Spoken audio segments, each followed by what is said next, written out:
The arrival Lyra's fingers traced the ancient symbols carved into the stone tablet before her. The grand archives of Azaria stretched endlessly in all directions, filled with knowledge accumulated over 10,000 years. Soft blue light filtered through crystal windows, casting gentle shadows across the reading chamber where she worked. Today was special. Today she would present her research on the old language to a group of young scholars eager to learn about their people's history. The Azarians were a peaceful species who valued knowledge above all else. Their world was covered in sprawling cities built from white stone and glass, connected by gardens that bloomed year-round. They had no weapons, no armies, no concept of war. Violence had been bred out of their culture millennia ago when their ancestors chose the path of enlightenment over conflict. Every Azarian child learned from birth that wisdom was the highest achievement, that questions were more valuable than answers, and that the universe was meant to be understood, not conquered. Lyra adjusted her flowing robes and walked toward the presentation chamber. She was young for a senior scholar, barely 300 cycles old, but her passion for ancient texts had earned her respect among the elder academics. Her silver skin shimmered slightly in the light, and her large violet eyes reflected her excitement. Today's lecture would focus on how the old language had evolved into their current form of communication, a topic she had spent 50 cycles researching. The presentation chamber filled quickly with students. 20 young Azarians took their seats, their expressions eager and attentive. Lyra activated the holographic display system, and three-dimensional images of ancient texts floated in the air before them. She began speaking, her melodic voice carrying easily through the room as she explained the linguistic patterns that had shaped their civilization. "Notice how our ancestors used multiple tenses that we no longer employ," Lyra said, highlighting specific symbols in the projection. "They believed time was not linear, but circular. They thought history would repeat itself in cycles, that events would come around again and again like seasons." A student raised her hand. "Scholar Lyra, did they ever encounter other species? Did they write about meeting beings from other worlds?" Lyra smiled at the question. It was one she had asked herself many times.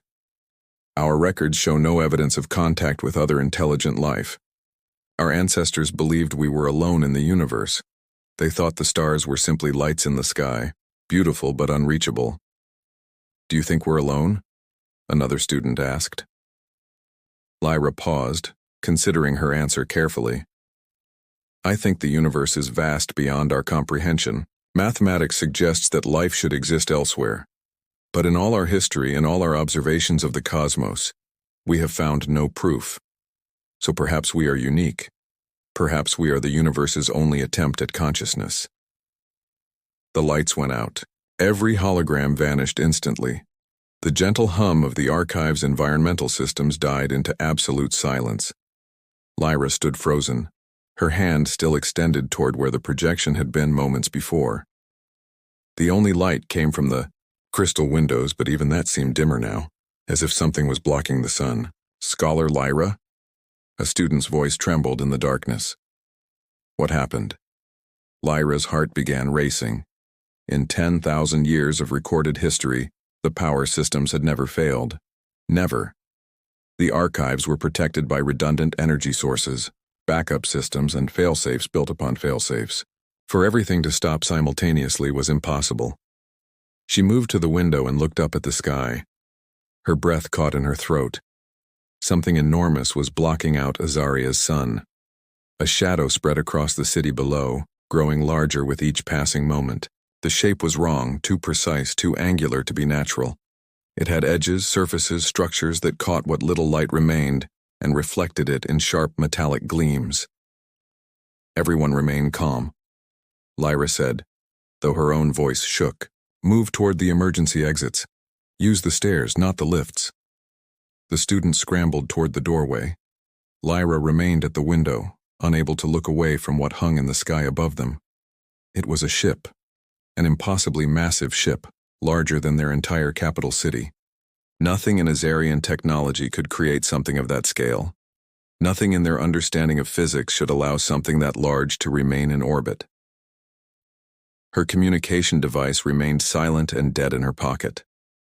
Whatever had arrived had somehow disabled every piece of technology on their planet in an instant. The implications terrified her. This was power beyond anything she could comprehend. Power that could end their civilization with the same ease it had ended their electricity. Lyra ran through the darkened corridors of the archives. Emergency. Lighting flickered on, powered by ancient chemical batteries that predated their modern systems. Other scholars moved through the halls in confusion, some calling out questions, others simply staring upward through the windows at the shadow that covered their world. Outside, the city was in chaos. Azarians filled the streets, their usual calm shattered by fear. Some stood motionless, looking up at the sky. Others ran without direction, seeking shelter that didn't exist. Children cried while their parents tried desperately to comfort them.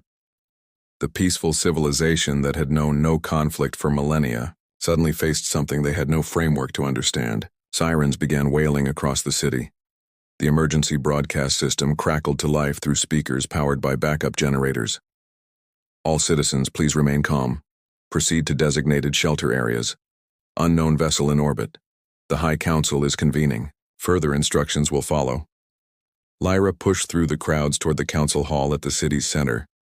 As a senior scholar, she had access to emergency meetings. If anyone could make sense of this, it would be the combined wisdom of the council. But even as she ran, doubt gnawed at her. What wisdom could help them now? They were scholars, philosophers, and artists. They had no military strategists, no weapons experts, no protocols for this situation.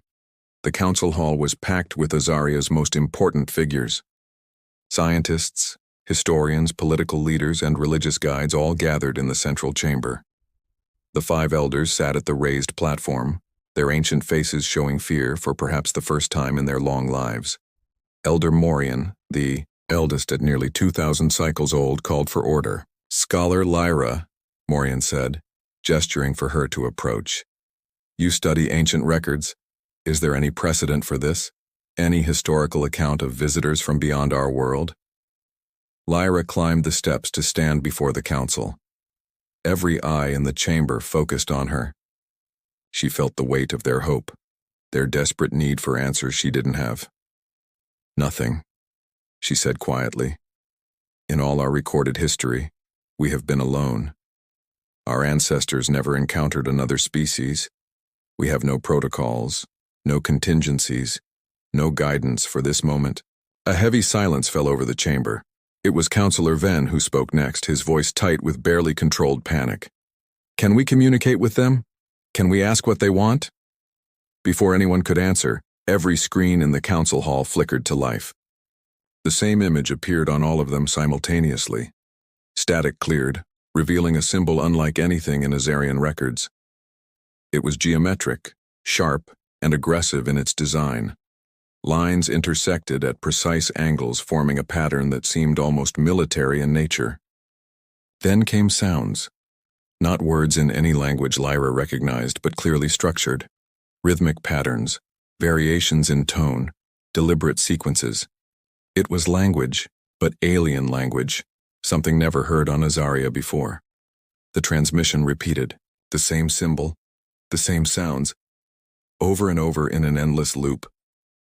"They're trying to communicate," Lyra whispered, her scholar's mind engaged despite her fear, analyzing the patterns, searching for meaning. "What do they want?" Elder Morian asked. No one answered. How could they? The transmission continued, hypnotic and terrifying. Lyra found herself memorizing the sound patterns, her linguistic training taking over.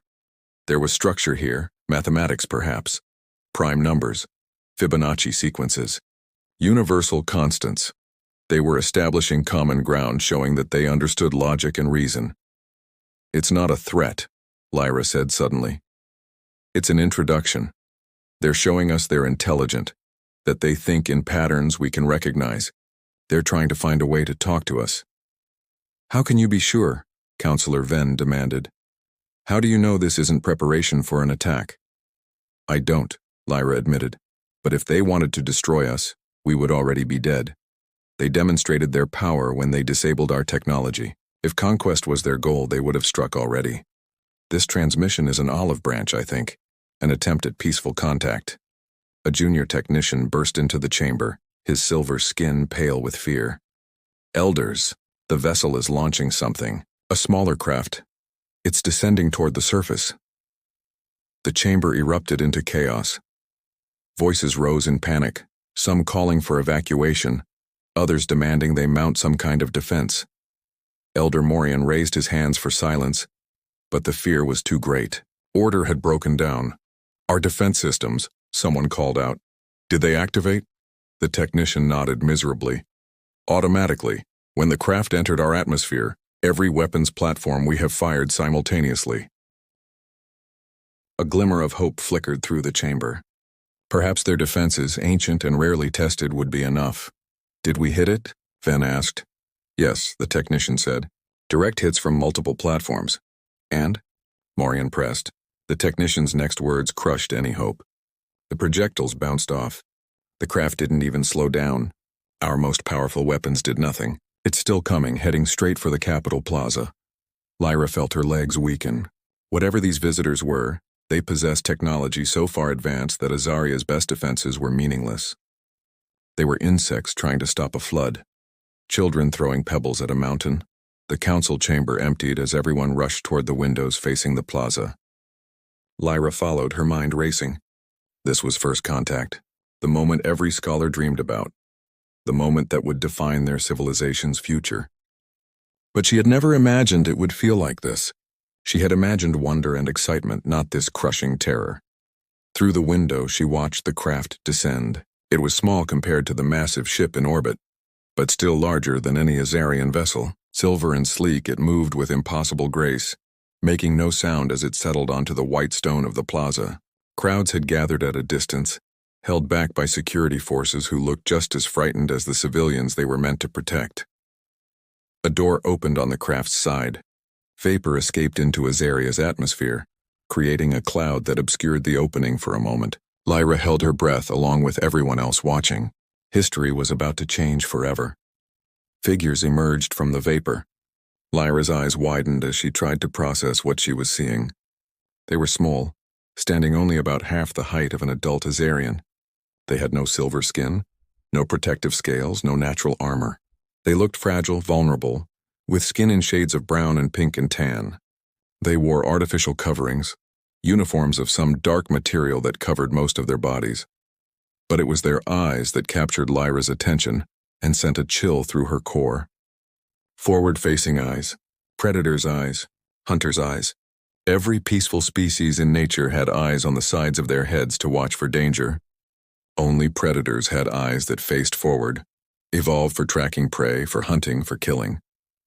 What kind of species evolved from predators? What kind of civilization was built by hunters?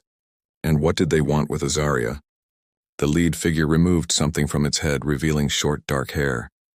The being smiled, showing teeth that included sharpened points designed for tearing meat. When it spoke, a device on its collar translated the words into perfect Azarian. Hello. My name is Commander James Harrison. We come in peace from the planet Earth. Lyra stared at the being called Commander Harrison. Peace, the translator had said. But everything about these creatures suggested they were built for war. Their forward-facing eyes, their sharp teeth, their compact muscular bodies designed for pursuit and conflict. They were predators claiming to come in peace. Elder Morian stepped forward, visibly gathering his courage. I am Elder Morian of the Azarian High Council. Why have you come to our world? Commander Harrison's smile widened. We detected your civilization from a great distance. We've been searching for other intelligent life for a very long time. We wanted to meet you, to learn about you, to perhaps become friends. Friends. The word seemed strange coming from a creature that looked designed for violence. Lyra found herself stepping forward, her scholar's curiosity overcoming her fear for a moment. You disabled all our technology, she said. You demonstrated your power over us. Was that also friendship? The smile faded from Harrison's face. That was unintentional. A side effect of our faster-than-light drive. We didn't know it would affect your systems. I apologize. Our engineers are working on shielding technology to prevent it from happening again. An apology. Lyra felt confusion replace some of her fear. She had expected demands, threats, shows of dominance, not an apology. not explanations, not offers to fix the problem they had caused. Another human stepped forward, this one with longer hair and softer features. My name is Dr. Sarah Chen. I'm a scientist who studies other species. I've been observing your world from orbit and I have so many questions. Your civilization is beautiful. Your architecture, your art, your obvious love of knowledge. We've seen nothing like it. The human's enthusiasm seemed genuine. Dr. Chen's eyes sparkled with curiosity, not malice. She looked at the Azarians the way Lyra looked at ancient texts, with wonder and desire to understand. You've been watching us? Counselor Venn said, his tone sharp with accusation. Studying us without our knowledge or consent? Yes, Dr. Chen admitted without hesitation. We always observe before making contact. We need to understand a species' culture, their communication, their potential reactions. First contact is delicate. We wanted to minimize the chance of misunderstanding or accidental harm. Accidental harm, Venn repeated. You arrive in a warship, disable our technology, and speak of accidental harm. Commander Harrison's expression hardened slightly. That vessel in orbit is not a warship. It's an exploration vessel equipped with defensive capabilities. We've learned that the galaxy can be dangerous. We travel prepared, but we do not travel with hostile intent. Your ship has weapons, Lyra said. She had seen them through the archive's telescopes before the power failed. Gun ports, missile batteries, armor plating. You say you come in peace, but you come armed for war. Harrison met her eyes directly. The intensity of his gaze made her want to look away, but she forced herself to maintain eye contact. Yes, he said simply. We have weapons.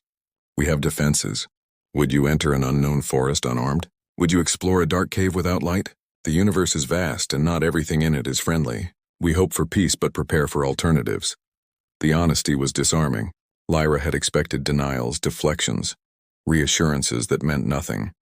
Instead, this human commander admitted their capability for violence while claiming their preference for peace. It was a contradiction that her scholar's mind struggled to reconcile. What do you want from us? Elder Morian asked, the question that everyone needed answered. Commander Harrison looked around at the gathered Azarians, at their beautiful city of white stone and crystal, at their faces filled with fear and confusion. When he spoke, his voice was gentle but firm. We want to talk. We want to learn. We want to share knowledge and perhaps in time, build friendship between our peoples. But more immediately, we want to warn you. Silence fell over the plaza. That single word, warn, carried implications that sent fresh fear through every Azarian present. Warn us about what? Lyra asked, though she wasn't sure she wanted to know the answer. Harrison's expression grew grave. You're not alone in the galaxy. There are other species out there, and not all of them are peaceful. We detected signs of hostile activity in this sector of space.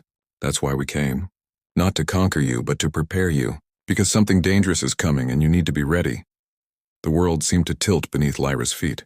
They weren't alone. The universe was filled with life, and somewhere out there something threatened them, something that made even these armed predators look concerned. How much time do we have? Elder Morian asked. Commander Harrison checked a device on his wrist. According to our long-range sensors, approximately 30 standard hours. Maybe less. They're moving fast, 30 hours. Lyra's mind reeled. 30 hours until everything changed forever. 30 hours until their peaceful civilization faced a threat they couldn't comprehend, from an enemy they didn't know existed. Dr. Chen stepped forward again. We can help you.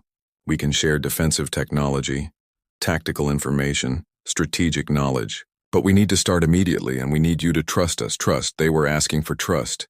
These predatory creatures who had appeared without warning, who had disabled their technology, who admitted to carrying weapons and preparing for war.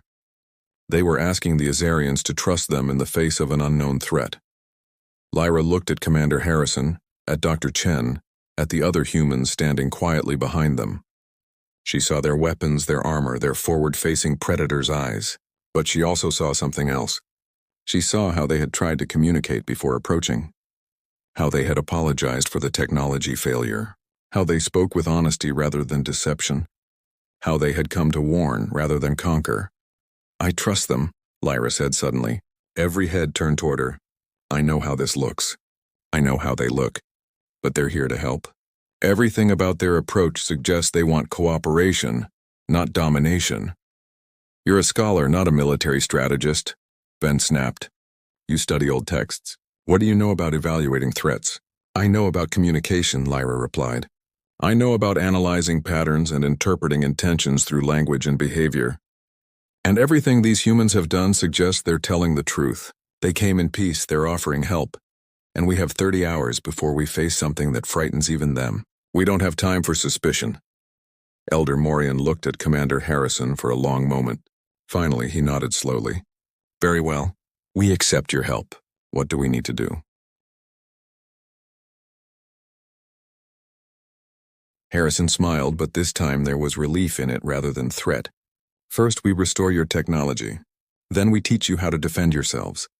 And then, we stand together when the enemy arrives. As the humans began coordinating with Azarian technicians, as plans were made and preparations begun, Lyra found herself standing next to Dr. Chen. Thank you, the human scientist said quietly, for speaking up, for giving us a chance. You said something dangerous is coming, Lyra replied. What is it?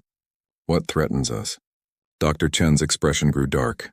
A species we call the Krill. They're conquerors. They strip worlds of resources and enslave populations. They've destroyed dozens of civilizations. When we detected their scout ships near your system, we knew we had to warn you. No one should face the Krill alone. But you'll face them with us? Lyra asked. You'll risk your own people to protect ours? Yes, Dr. Chen said simply. Because that's what friends do. And because every civilization that falls to the Krill makes them stronger. We stop them here together, or eventually they come for Earth. Better to stand united than fall separately. Lyra looked up at the massive human vessel still hanging in orbit above her world. A ship built for exploration but prepared for war. A vessel that had traveled across the galaxy to warn a civilization it had never met about a threat they didn't know existed. She thought about the humans and their contradictions, their predatory nature coupled with their protective instincts, their weapons paired with their offers of friendship. 30 hours, she said softly. 30 hours, Dr. Chen confirmed. Then we find out if humanity and Azaria can stand together. Then we face the Krill, and we show them that some civilizations refuse to fall. As night fell over Azaria for the first time in 10,000 years without artificial light, as humans and Azarians worked side by side preparing for the coming battle, Lyra realized something profound. They weren't alone anymore. Whether that was humanity's greatest blessing or their most terrible curse remained to be seen. But as she watched Commander Harrison organizing defensive positions with quiet efficiency, as she saw Dr. Chen teaching Azarian scientists about shield technology, she felt something unexpected growing in her chest. Hope. Perhaps predators didn't always hunt. Perhaps sometimes they protected. Perhaps in the vast, dangerous universe, the humans had chosen to be guardians rather than conquerors. The clock was counting down. The enemy was coming, and Azaria would face them not alone, but with allies they had never expected to find. Allies with forward-facing eyes and sharp teeth and an unexpected capacity for friendship. 30 hours until everything changed. 30 hours until they discovered what humans were truly capable of when they chose to stand and fight. Not for conquest, but for protection. Not for glory, but for the simple right of another civilization to exist. Lyra returned to her work, translating human tactical manuals into Azarian, helping bridge the gap between two species that had grown in vastly different ways. She was still a scholar, but now she was something else too. She was a witness to history's most important moment. The moment when Azaria learned they weren't alone and discovered that sometimes the scariest-looking strangers could become the fiercest friends. The understanding. The night passed in a blur of activity that Azaria had never witnessed before. The Capitol Plaza transformed into a command center, where humans and Azarians worked together under harsh temporary lighting, powered by human generators. Lyra had not slept. She could not sleep. Every moment felt too important to miss, too significant to waste in unconsciousness. Commander Harrison stood at a portable holographic display, pointing to positions around the planet. We place the shield generators here, here, and here, he said, his finger tracing locations across Azaria's surface. They'll create an overlapping defensive barrier. Not impenetrable, but strong enough to give us time. Elder Morian studied the display with confusion evident on his face. How can you build such devices in mere hours? Our most advanced technology took years to develop. A human engineer named Marcus looked up from his work. We're not building them from scratch. We're adapting equipment from our ship. We've done this before, helping other civilizations prepare for threats. It's become a process we can execute quickly when necessary. Other civilizations? Lyra asked, moving closer. How many species have you encountered? Dr. Chen, who had been working alongside Azarian scientists, turned to answer. 43 intelligent species so far. Some became friends immediately. Others needed more time to trust us. A few wanted nothing to do with us, and we respected that. But when we find a civilization in danger, we offer help regardless of whether they want friendship afterward. 43 species. Lyra's mind struggled to process the number. For 10,000 years, Azaria had believed they were alone. Now she learned the galaxy was crowded with intelligent life and humans had already made contact with dozens of them. Why? She asked. Why do you help species you barely know? What do you gain? Commander Harrison looked at her directly, his predator's eyes seeming to peer into her soul. We gain allies. We gain friends. We gain the knowledge that when our own world faces threats, perhaps someone will stand with us as we stand with you. But mostly we help because we can, because we remember what it was like to be alone and vulnerable. Because letting good people die when we have the power to save them isn't something humans can live with. The honesty in his voice was unmistakable. Lyra found herself believing him, this strange predator who spoke of friendship and protection with equal sincerity. An alarm sounded from one of the human devices. Every human in the plaza stiffened. Dr. Chen checked her handheld scanner and her expression grew grim. They're here, she said quietly. The krill just entered the system. Earlier than we expected, the Azarians present froze. Lyra felt her heart racing. 28 hours. They had lost 2 hours somehow. The enemy had arrived ahead of schedule. How many? Harrison asked, his tone shifting into something harder, more military. 3 vessels, Dr. Chen replied. Destroyer class. Typical scouting formation. Harrison activated his communication device.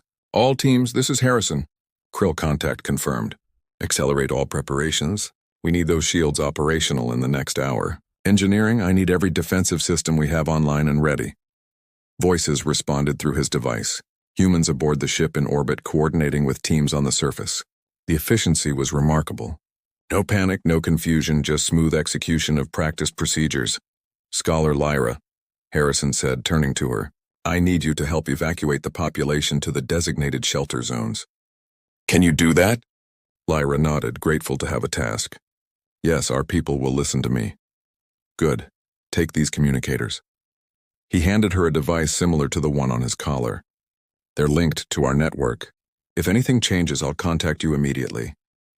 As Lyra moved through the city coordinating evacuation efforts, she watched humans and Azarians working together with increasing synchronization. Human soldiers taught Azarian security forces how to operate defensive weapons. Human engineers showed Azarian technicians how to maintain the shield generators. Human medics trained Azarian healers in treating injuries neither species had encountered before. The cultural exchange was happening at impossible speed, compressed by necessity into hours instead of years. Lyra found herself marveling at how quickly her people adapted. The initial fear had transformed into determination. Azarians who had never held weapons now practiced with energy rifles under human instruction. Scientists who had spent careers studying abstract theory now learned practical defensive engineering. But it was the humans who amazed her most. They moved with purpose and confidence, showing no doubt about their decision to defend a world they had only just discovered. These predators had chosen to stand between Azaria and destruction, risking their own lives for a species they barely knew. Dr. Chen found Lyra as she was directing a group of civilians toward a shelter. Can I walk with you? The human asked. Of course, Lyra replied, continuing her work while they talked. I wanted to explain something, Dr. Chen said. About humans. About why we're like this. Like what? Lyra asked. Contradictory. You've noticed, I'm sure. We look like predators, we carry weapons, we prepare for war. But we also offer friendship, protection, and help. It confuses most species when they first meet us. Lyra nodded. It does confuse me. You evolved from hunters, yes? Your eyes, your teeth, your body structure suggest you were apex predators on your world. We were, Dr. Chen confirmed, but we were also prey. Earth, our home world, is what we call a death world. Everything there is trying to kill everything else. Predators hunted us. Diseases attacked us. The weather itself was lethal. We survived not by being the strongest or the fastest, but by being the most adaptable and the most cooperative. Cooperative? Lyra asked. Predators are usually solitary.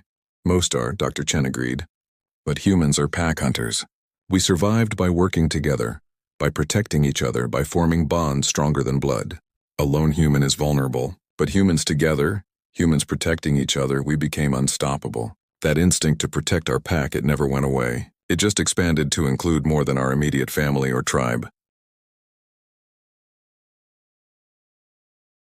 You see us as your pack? Lyra asked softly. Dr. Chen smiled. We see you as people who need help. That's enough. Commander Harrison lost his sister to a krill attack on a colony world. He could have requested a safe assignment after that.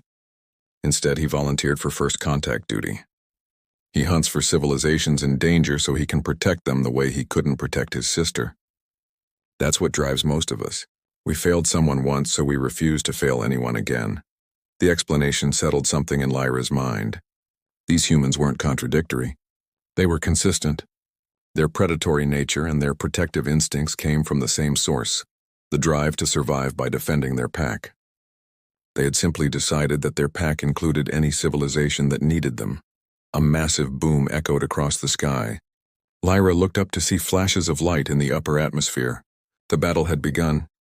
The krill are testing our shields, Dr. Chen said, checking her device. They're probing for weaknesses. We need to get these civilians to shelter now. They hurried the last group into the underground facility, then rushed back to the command center. The plaza was now fully militarized. Azarian volunteers manned defensive positions alongside human soldiers. The holographic display showed 3 krill vessels circling the planet, firing intermittent shots at the shield barrier. Commander Harrison was coordinating with his ship in orbit. Negative, do not engage unless they breach the shields. Let them think we're purely defensive. I want them confident enough to commit fully. What's happening? Lyra asked, approaching the display. Harrison glanced at her. The krill are predictable. They test defenses, identify weak points, then strike with overwhelming force at the weakest location. We're making one section of the shield appear weaker than the others. You're baiting them, Lyra realized. Yes. When they commit their forces to that point, we'll hit them from multiple directions. It's a standard tactical trap, but the krill fall for it almost every time. They're aggressive, not creative. Lyra watched the display as the krill vessels concentrated their fire on the apparently weak section of the shield. The barrier held, but just barely. The enemy ships moved closer, sensing victory. Now, Harrison said calmly into his communicator. The human vessel in orbit, which had appeared inactive throughout the engagement, suddenly blazed to life. Weapons systems that had been powered down activated in seconds. The massive ship rotated with surprising grace for something so large, bringing its full arsenal to bear on the krill formation. Simultaneously, hidden weapon platforms on Azaria's surface, disguised as shield generators, opened fire. The krill vessels found themselves caught in a crossfire they hadn't anticipated. The battle lasted less than 3 minutes. Human weapons, far more advanced than anything the krill expected, tore through the enemy ship's armor. One krill vessel exploded spectacularly in orbit. Another limped away, trailing atmosphere and debris. The third attempted to return fire but was disabled by a precise strike that destroyed its weapon systems without breaching its hull. Why didn't you destroy them all? Counselor Venn asked. You had them defeated. Harrison shut down the holographic display. Because we want them to report back. We want the krill to know that Azaria is protected, that attacking this world means fighting humanity. Word will spread, and other krill forces will avoid your system. You're using your reputation as a weapon, Lyra said, understanding dawning. Exactly. The krill are bullies. They prey on weak civilizations, but they're also pragmatic. They won't waste resources on a target that can defend itself, especially one defended by a species they know they can't defeat easily. Elder Morian approached, his silver skin showing colors Lyra had never seen on the ancient leader before. Colors of hope mixed with lingering fear. You saved us. We had no chance without your intervention. You would have found a way, Harrison said diplomatically. You're intelligent, resourceful people. You would have adapted, innovated, survived. We just shortened the timeline considerably, Dr. Chen added. And now you have the technology and knowledge to defend yourselves in the future. The shield generators are yours to keep. The weapons we've deployed can be maintained by your people with training. You won't be helpless if threats emerge after we leave. Leave? Lyra felt an unexpected pang at the word. You're leaving? Eventually, Dr. Chen said gently. This is your world, not ours. We don't stay and govern or control. We help, we teach, and then we move on to find other civilizations who need assistance. But we'll maintain contact, we'll check in regularly, and if you ever need us, we'll come back. Over the following hours, as the adrenaline of battle faded and the reality of survival set in, Lyra found herself in extended conversation with the human team. They shared stories of their home world, of Earth with its deadly weather and dangerous wildlife. They spoke of human history, of wars and peace, of mistakes and triumphs.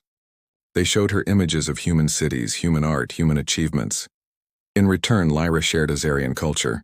She explained their devotion to knowledge, their philosophical traditions, their artistic heritage. She showed them ancient texts and explained the evolution of their language. She described the 10,000 years of peace that had defined their civilization. You've never had war, Harrison said. Not quite a question. Not in recorded history, Lyra confirmed. Violence was bred out of our culture millennia ago. We saw it as inefficient, destructive to knowledge and progress. And now you've seen it return, Harrison said quietly. We brought violence to your peaceful world. I'm sorry for that. You brought protection, Lyra corrected. Yes, you brought weapons and warfare, but you used them to defend us, not to harm us. There's a difference. I'm beginning to understand that violence isn't inherently evil. It's the purpose behind it that matters. Dr. Chen placed a gentle hand on Lyra's shoulder. That's a difficult lesson. Many species struggle with it. Some never accept it. But you're right. We don't celebrate violence. We simply recognize that sometimes it's necessary to protect those who cannot protect themselves. As dawn broke over Azaria, painting the sky in shades of purple and gold, the human team began preparing for departure. The shield generators would remain operational under Azarian control. The defensive weapons would be maintained by newly trained personnel. Everything humans had brought would stay to protect the world they had saved. Lyra stood with Commander Harrison at the human shuttle, watching his team load equipment for the return journey to their ship. Will we see you again? She asked. Probably, Harrison said with a slight smile. The galaxy is vast, but humans have a habit of returning to places we've been. We like to check on our friends, see how they're doing, offer help if they need it, and I suspect Azaria and Earth will maintain regular contact. Your people's love of knowledge and our people's curiosity make us natural partners. I'd like that, Lyra said. I'd like to learn more about humanity, about Earth, about your other friends among the stars. Then perhaps you should visit. Dr. Chen suggested, approaching from the shuttle. We have cultural exchange programs. Scholars from different species study on Earth and share knowledge. You'd be welcome. The idea thrilled Lyra more than she could express. To travel to other worlds, to meet other species, to learn about the vast galaxy she had only just discovered existed. It was everything a scholar could dream of. I'll consider it, she said, trying to maintain scholarly composure while her scales shifted through colors of excitement. Elder Morian and the other council members approached to give formal thanks. The ceremony was brief but heartfelt. The humans accepted the gratitude with humble grace, insisting they had only done what any decent species would do. Finally, it was time for departure. The human team boarded their shuttle, and Lyra stepped back with the crowd of Azarians who had gathered to witness their departure. The craft lifted silently, rising toward the massive ship still in orbit. They're remarkable, Elder Morian said quietly, standing beside Lyra. Terrifying and wonderful in equal measure. Yes, Lyra agreed. They're predators who chose to protect instead of hunt. Warriors who fight only to defend. I think we've made important friends today. Do you trust them? Morian asked. Lyra watched the shuttle dock with the larger vessel. She thought about everything she had witnessed in the past 30 hours. The honesty, the sacrifice, the genuine desire to help without expectation of reward. She thought about Commander Harrison's lost sister, about Dr. Chen's enthusiasm for knowledge, about human soldiers who had risked their lives to defend a species they had just met. Yes, she said firmly, I trust them completely. And I think Azaria's future is brighter because humanity is in it. The massive human ship began moving, its engines creating beautiful patterns of light as it prepared to leave orbit. But before it departed, a final message arrived on the communication devices the humans had distributed. It was from Commander Harrison, transmitted to every Azarian who had worked with the human team. People of Azaria, you have shown tremendous courage and adaptability in the face of the unknown. You welcome strangers, trusted enemies of your enemy, and learn to defend yourselves in impossible timeframes. That strength will serve you well in the years ahead. The galaxy is vast and contains wonders beyond imagination. It also contains dangers you're now prepared to face. Remember that you're not alone. Humanity stands with you today and always. If you need us, call. We will answer. Safe journey, friends. Tears formed in Lyra's eyes. In her long life, she had never felt emotion this powerful. Pride, gratitude, hope, and something else. Connection. Not just to her own people, but to this strange species of predators who had become protectors, who had looked at a vulnerable civilization and chosen to shield them rather than exploit them. Over the following days, Azaria transformed. The experience with the Krill and humanity had shattered their isolation in ways both painful and liberating. They were no longer alone in the universe, no longer able to pretend they existed in peaceful solitude. But they also had allies, friends, and the knowledge that remarkable species like humanity existed among the stars. Lyra threw herself into new work. She established the first xenolinguistics department at the Grand Archives, dedicated to studying languages of other species. She corresponded regularly with Dr. Chen, exchanging information about Azarian and human cultures. She taught courses on first contact protocols, combining her scholarly knowledge with the practical experience of meeting humanity. But more importantly, she watched her people grow. Young Azarians who had cowered in fear during the crisis now trained as defensive specialists. Scientists who had focused on abstract theory now developed practical applications. Artists created works inspired by their brief glimpse of humanity and the larger galaxy. Azaria was awakening to its place in the universe, and the transformation was beautiful to witness. 3 months after the human visit, Lyra stood in her observatory looking at the stars with new understanding. Each point of light potentially harbored civilizations, some peaceful like Azaria, some aggressive like the Krill, and some wonderfully complex like humanity. The universe was no longer empty. It was filled with possibilities. Her communication device chimed. A message from Dr. Chen appeared on the screen. Scholar Lyra, the Cultural Exchange Program has approved your application. We're sending a ship to collect you in 2 weeks. Prepare for a 6-month stay on Earth. I cannot wait to show you everything.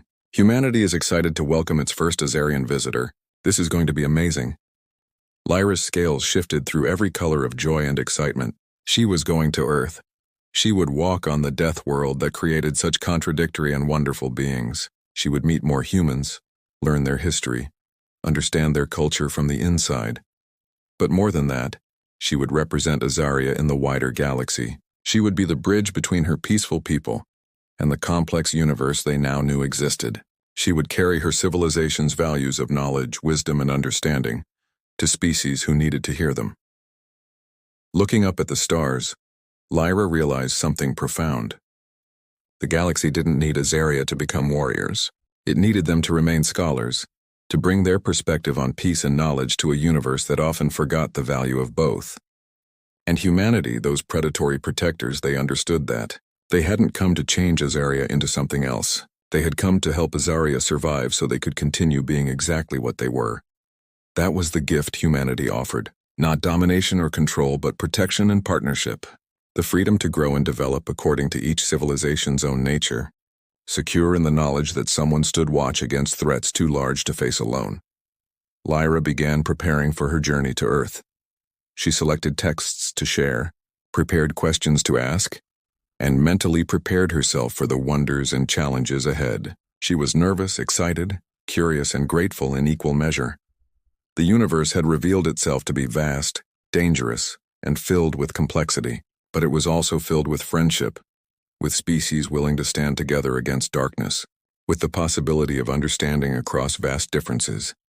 And somewhere out there, a human ship continued its journey, searching for the next civilization in need, ready to offer the same protection and partnership that had saved Azaria.